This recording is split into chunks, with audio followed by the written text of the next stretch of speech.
Bonjour à toutes, à tous, bienvenue sur la chaîne géopolitique. Vous savez que donc on traite des grandes questions géopolitiques et en ce moment la grande question géopolitique du moment est la question libyenne. De nombreuses tractations diplomatiques ont lieu actuellement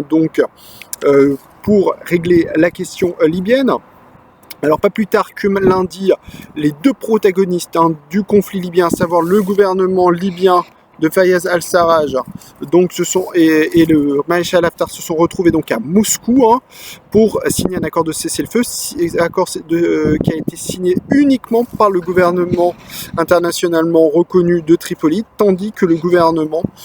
du maréchal Haftar, basé dans l'est libyen, a refusé catégoriquement de signer cet accord de cessez-le-feu, ce qui d'ailleurs a suscité un certain nombre de craintes de reprise du conflit, que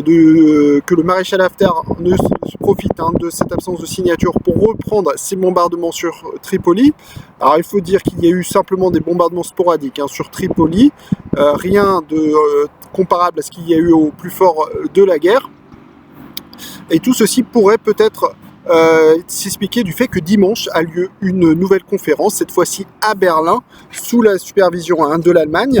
Et pour s'assurer de la présence du maréchal Haftar et de sa signature à un accord de cessez-le-feu, le ministre allemand des Affaires étrangères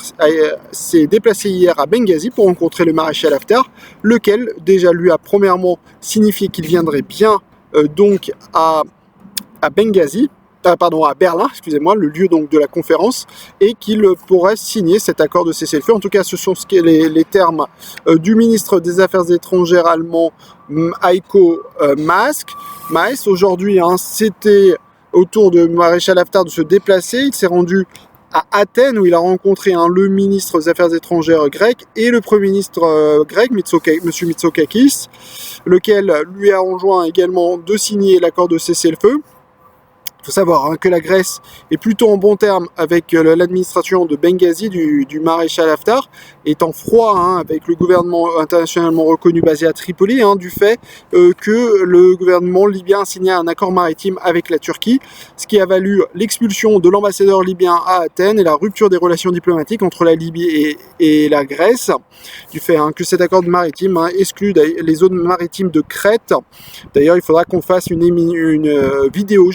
spécialement sur cet accord maritime, du fait de tous les enjeux maritimes et géopolitiques et juridiques de cet accord maritime entre la Turquie et la Libye. Donc voilà en gros comment se présente cette conférence très importante qui aura lieu dimanche à Berlin, qui devrait décider sans doute de l'avenir de la Libye.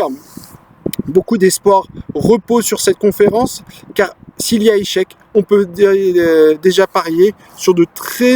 sur une reprise des hostilités de grande ampleur, avec des morts que cela provoque, puisqu'on parle déjà de 280 morts depuis le mois d'avril sur le conflit libyen, 280 civils et plus de 2000 combattants, et ça je ne parle que des civils qui sont morts sur le front libyen, sur le front disons du territoire internationalement reconnu. On n'a pas de bilan humain du côté de l'Est libyen, puisque l'administration de Benghazi ne publie aucun bilan. Voilà ce qu'il en est. Voilà, espérons que cette conférence de Berlin porte ses fruits, sinon ce serait la reprise des hostilités. Il est difficile pour leur objectivement de savoir si le maréchal Haftar signera, car certes,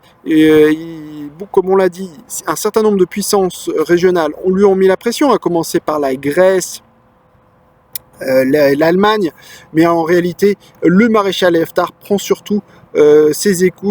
écoute plutôt en réalité ses interlocuteurs saoudiens, émiratis, qui lui fournissent tout l'armement, et notamment les Émirats arabes unis qui lui fournissent ces drones qui lui permettent d'obtenir de précieux renseignements sur son ennemi.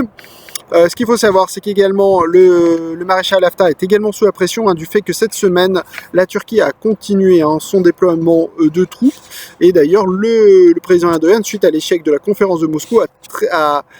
s'est exprimé devant le Parlement turc, où il a promis une leçon, je cite le terme utilisé par le président Erdogan, c'est dire si le président Erdogan aussi tente de montrer que le rapport de force n'est pas forcément toujours en faveur du maréchal Haftar, mais qui peut également être en faveur du gouvernement internationalement reconnu grâce au soutien militaire qu'apporte la Turquie au gouvernement internationalement reconnu. C'est dire ainsi donc désormais le rapport de force, les enjeux sont importants car on voit que les deux parties sont prêts à la guerre, également autant l'administration de Benghazi que le gouvernement internationalement reconnu libyen. On suivra sur cette chaîne la conférence de Berlin dont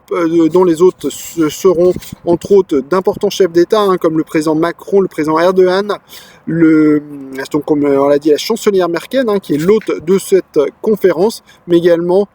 peut-être également le premier ministre Mitsotakis de la Grèce qui souhaite être représenté du fait de cet accord maritime qui place évidemment la Grèce au centre de cet accord maritime entre la Libye et la Turquie. On fera un nouveau point sur cette chaîne, sur cette conférence de Berlin.